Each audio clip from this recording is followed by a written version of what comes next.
अस्सलाम वालेकुम नाजरीन।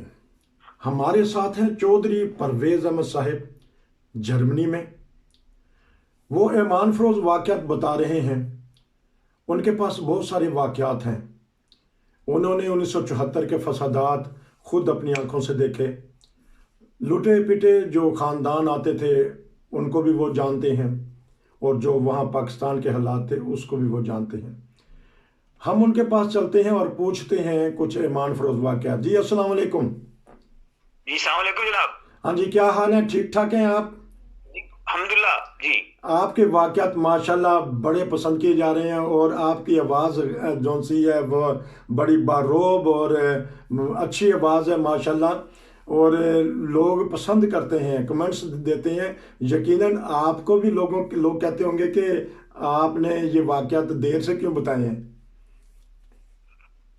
जी बात यह है कि मैं आपका और नाजरीन का बहुत शुक्रगुजार हूँ, और अल्लाह ताला आपको बेहतरीन जज़ा दे। आमीन।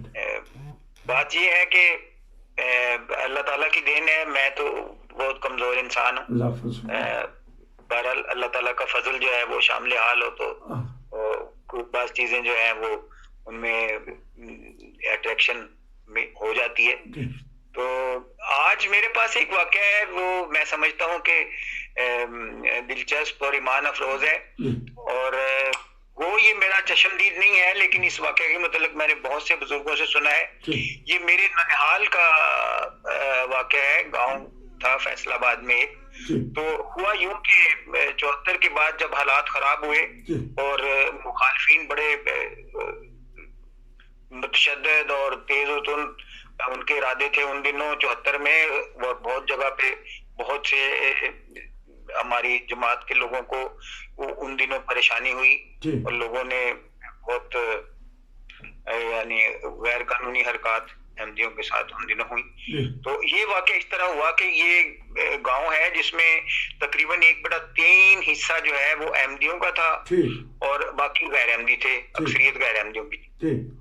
तो 84 के बाद ये मुखालफत, 84 के बाद नहीं 74 के बाद ये मुखालफत जो है ये बढ़ती चली गई किसी वजह से उस इलाके में, और शर पसंदों के हौसले जो है वो बढ़ गए थे काफी उन दिनों, और हालात काफी कशीदा थे।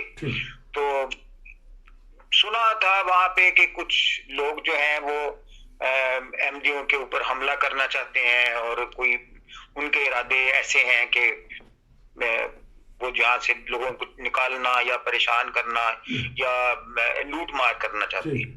ये इरादा था मुखालिफिन का।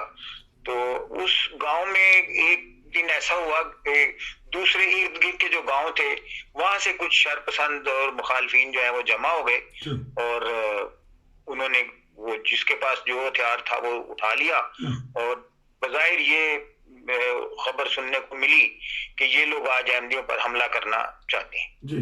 तो इस खबर से यकीनी तौर पे अहमदियों में आर्जी तौर पे एक परेशानी की लहर दौड़ गई, और उन्होंने सोच विचार शुरू कर दी अहमदियों ने कि हमारे किस तरह बचत का कोई सामान हो सकता है। तो फौरी तौर पे ये हुआ कि सारे अहमदी जो हैं वो एक कोने में, जहाँ पे नंबरदार साहब का घर था, नंबरदार साहब चूंकि अहमदी थे तो उनका बड़ा एक डेरा था और बहुत बड़ा घर था, तो वहां पे सारे अहमदी जो है वो जमा हो गए। तो घर के अंदर सब ख्वातीन और बच्चों को रखा गया, और मर्द हजरात को बाहर डेरे पर जमा होने के लिए दरखास्त की गई। लोग जमा हो गए वहां पे। तो उस वक्त ये था कि उस तरफ सुन रहे थे कि गैर अहमदी भी अपने प्रोग्राम को हतमी शक्ल दे रहे हैं। तो उस वक्त ये हुआ कि मैं समझता हूँ कि हर शख्स ही जो है वो बड़ी मुश्किल में था और दुआओं में मशगूल था और परेशान भी था हर शख्स, और कोई बज़ाहिर कोई सूरत नजर नहीं आ रही थी कि किस तरह कोई मदद हो सकती है जिससे ये यानी मामला जो है ये रोका जाए, या इसमें अहमदी चूंकि कमजोर बज़ाहिर कमजोर थे तो इनको कुछ इनको मदद मिले, लेकिन बज़ाहिर कोई सामान नहीं था। तो इतने में हुआ ये कि वहां रोड के ऊपर वो डेरा था नंबरदार साहब का, सड़क के ऊपर, तो वहां से एक ट्रक गुजर रहा था, वो डेरे के करीब आके रुक गया। ठीक। और उसमें कुछ लोग बैठे हुए थे। जी। उन्होंने कहा कि हमें पानी, पीने का पानी चाहिए। गर्मी के दिन थे। ठीक। तो जो भी लोग थे उसमें बैठे हुए थे ट्रक में, उनको पानी दिया गया, उन्होंने पानी पिया और उसके बाद चले गए। ठीक। लेकिन देखा, दूर से नजर आ रहे थे लोग कि वो जो मुखालफीन का मजमा था वो मुंतशिर होना हो गया, यकायक मुंतशिर होना शुरू हो गए और उनकी तादाद जो है वो कम होती चली गई। हत्ता कि आहिस्ता आहिस्ता सब लोग जो है वो अपने अपने घरों को चले गए। और उसके बाद गैर अहमदियों की तरफ से ये खबर सुनने को मिली कि रब्वा से असले का भरा हुआ एक ट्रक आया था जो नंबरदार के डेरे पर असला उतार के चला गया है। ठीक। तो ये वाक़या था जिससे अल्लाह ताला ने एक गैबी मदद के जरिए सारे अहमदी दोस्तों को और ख्वातीन को, बच्चों को महफूज रखा मुखालिफिन के शर से। और इस पे मैं समझता हूँ कि अल्लाह ताला की तकदीर जो है वही हमेशा गालिब होती है। इंसानों की तकदीरें जो है वो खत्म हो जाती हैं और टूट जाती हैं, और अल्लाह ताला की तकदीर जो है वो कायम रहती है, वही गालिब होती है। गैब से, अल्लाह के फजल से बताना चाह रहा। हाँ जी। तो क्योंकि 74 के बाद ही ज़्यादा आपका अरसा गुजरा है वकालत में, तो आपको इस शोबे में या आपकी वकालत के पेशे में कहीं सख्त मुखालफत का सामना करना पड़ा है? जी जी, मुझे मुखालफत हुई जी, बहुत ज्यादा मुखालफत हुई। लेकिन मेरी मुखालफत का जो पीरियड है वो बाद में शुरू हुआ। मैं समझता हूँ शायद 2007 और 8 के बाद मेरी मुखालफत जो है, मेरी या कुछ दोस्तों की, वो इत्तेफाक से एक मामला ऐसा था कि उसमें मुखालफत हुई जी। ठीक। तो लेकिन उससे पहले जब 74 के हालात थे उस वक्त मुखालफत नहीं थी, या क्योंकि आपने बहुत सारा काम किया देहातियों के साथ मिलकर, ज्यादा केस आपने? नहीं जी, मुझे याद नहीं है उस वक्त कोई ऐसा वाकया हुआ हो, सिवाय इसके ये 2-3 दफा हुआ है कि कुछ अहमदी वकला जो चनियोट में थे उन्होंने कहा कि हम बात नहीं करेंगे अहमदियों से, और बाइकाट किया था उन्होंने। लेकिन ये पुरानी बात है और मेरे ख्याल में एक तवील अरसा गुजर गया जब ऐसे वाकयात नहीं होते। लेकिन मेरी और एक मेरे साथी थे, उनकी मुखालफत 2007 के बाद शुरू हुई, और वो उस वक्त कुछ एक दो केस ऐसे थे हमारे पास, उनकी वजह से वो मुखालफत हुई थी।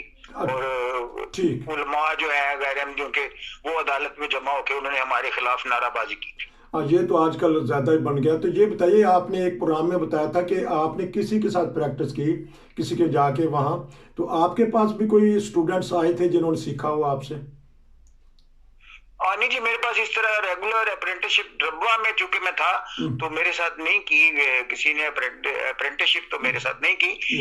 लेकिन वैसे एक साथ बैठ के एक दूसरे को बताने का और जानने का केस, ये बहुत सा काम रहा है मेरे साथ। वकला जो है वो बड़ी मैं समझता हूँ कि दिलचस्पी के साथ बैठते थे, और मेरी भी आदत यही थी कि मैं बड़े फराख दिली से अपने जूनियर वकला को जो था मैं हमेशा उनकी मदद करते रहे, माशाल्लाह। अच्छा, ये फर्ज होता है कि हुकूमत की तरफ से कि आपने 6 महीने लाजमी किसी दफ्तर में काम करना है? जी जी, ये जरूरी है जी, ये एक फॉर्मेलिटी है। तो करके और फिर वो वकील साहब जिनके पास 6 महीने का काम करते हैं आप, वो सर्टिफिकेट देते हैं जो बार में जाता है में, और में उसके बाद इंटरव्यू होता है। इंटरव्यू में वो आपकी काबिलियत जो है उसका अंदाजा लगाते हैं, और जो आपने केस वो किए होते हैं 6 महीने के अंदर, उन केसों से मुतालिक भी सवालात होते हैं उस वक्त आपसे। तो ये टर्निंग पॉइंट कहाँ आता है? अगर किसी को ना मिले तो फिर वो क्या हुकूमत करती है या अदारा क्या करता है किसी को अगर ना कोई ऐसा? जी, अगर कोई वो पास नहीं हो तो उसको मजीद 6 महीने के लिए वो हुक्म कर दे दिया जाता है कि वो मजीद 6 महीने और ट्रेनिंग करे, और 6 महीने के बाद फिर टेस्ट होगा। अच्छा, तो ये क्योंकि प्रोग्राम का वक्त खत्म होने वाला है, वकालत की बात हो रही है, तो कितनी दफ़ा एक वकील वकालत का इम्तिहान दे सकता है? कानून क्या कहता है पाकिस्तान का? जी, इम्तिहान जो तहरीरी जिसकी मैं बात कर रहा हूँ वो तो उसी तरह है जिस तरह दूसरे इम्तिहान होते हैं एकेडमिक जो है बीए वगैरह के या एमए के, उसी तरह इम्तिहान होता है। लेकिन ये अप्रेंटिसशिप जो है इसका मैंने बताया कि अगर उसमें पास नहीं हो तो मजीद 6 महीने उसको करना पड़ता है। लेकिन तालीमी जो मैं ये था नाजरीन आज का प्रोग्राम। इंशाल्लाह आपसे फिर मुलाकात होगी और हम वाक़यात बताएंगे। वकालत के सिलसिले में नसीर को जर्मनी से इजाज़त दीजिए।